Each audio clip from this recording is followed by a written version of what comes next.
Sanctus, Sanctus, Sanctus Dominus Deus Sabaoth. Salam jumpa kembali saudara-saudariku yang terkasih dalam Tuhan kita Yesus Kristus. Salam sejahtera untuk kita semua. Berkat Allah yang Maha Kuasa senantiasa menyertai kita. Hari Kamis tanggal 22 Februari tahun 2024 adalah Pesta Tahta Santo Petrus Rasul. Pesta ini telah dirayakan selama 4 abad oleh gereja yang berpusat di Roma. Maksud pesta ini dirayakan adalah untuk menghormati Petrus sebagai wakil Kristus dan gembala tertinggi gereja yang mempunyai kuasa rohani atas segenap anggota gereja dan semua gereja setempat. Kuasa Petrus ini, yang lazim disebut Primat Petrus, diberikan langsung oleh Yesus sebelum kenaikannya ke surga. Kedudukan Petrus kemudian diganti oleh Uskup Roma, yaitu Bapa Suci Paus. Ia menjadi tanda kesatuan gereja dan bertugas meneguhkan kita semua dalam iman. Semoga kita bersatu padu dalam cinta kasih dan teguh dalam iman yang sama.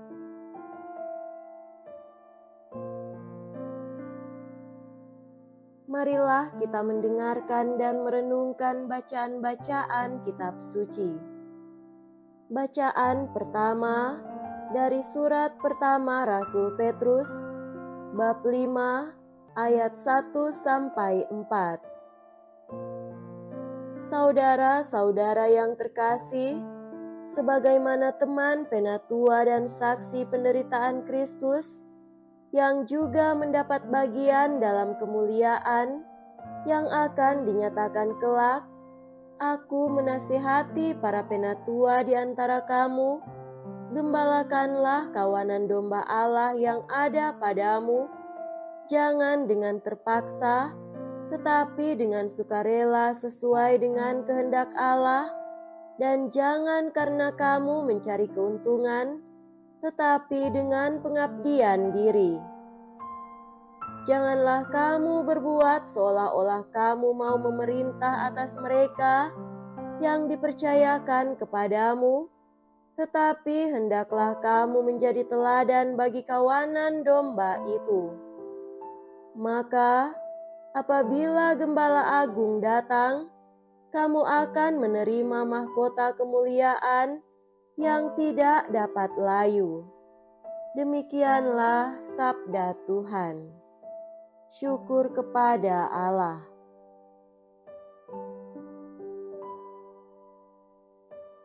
Semoga Tuhan beserta kita sekarang dan selama-lamanya. Inilah Injil suci menurut Matius. Dimuliakanlah Tuhan. Injil Matius bab 16 ayat 13-19. Sekali peristiwa, Yesus tiba di daerah Kaisarea Filipi. Ia bertanya kepada murid-muridnya, kata orang, "Siapakah anak manusia itu?" Jawab mereka, "Ada yang mengatakan Yohanes Pembaptis, ada juga yang mengatakan Elia, dan ada pula yang mengatakan Yeremia atau salah satu dari seorang nabi."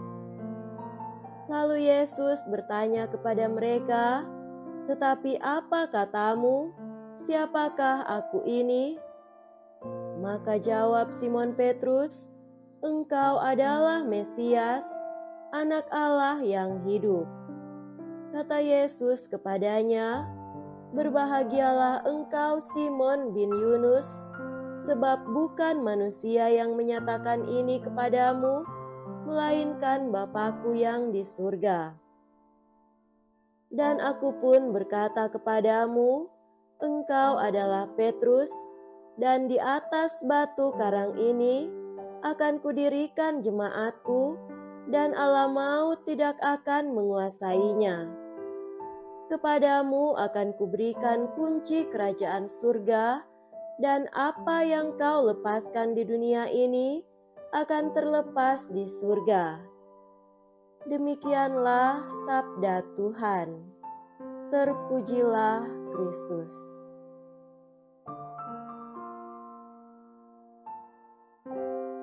Saudara-saudariku yang terkasih dalam Tuhan kita Yesus Kristus, tema renungan kita pada hari ini adalah pengalaman akan Allah. Mengenal seseorang tidaklah cukup hanya dengan mengetahui siapa namanya, di mana ia tinggal, siapa nama kedua orang tuanya, apa hobinya, dan seterusnya. Cara yang terbaik mengenal seseorang adalah lewat pengalaman bersamanya, entah pengalaman suka, duka, bahkan pada saat tidak sependapat, bahkan saling salah paham satu sama lain.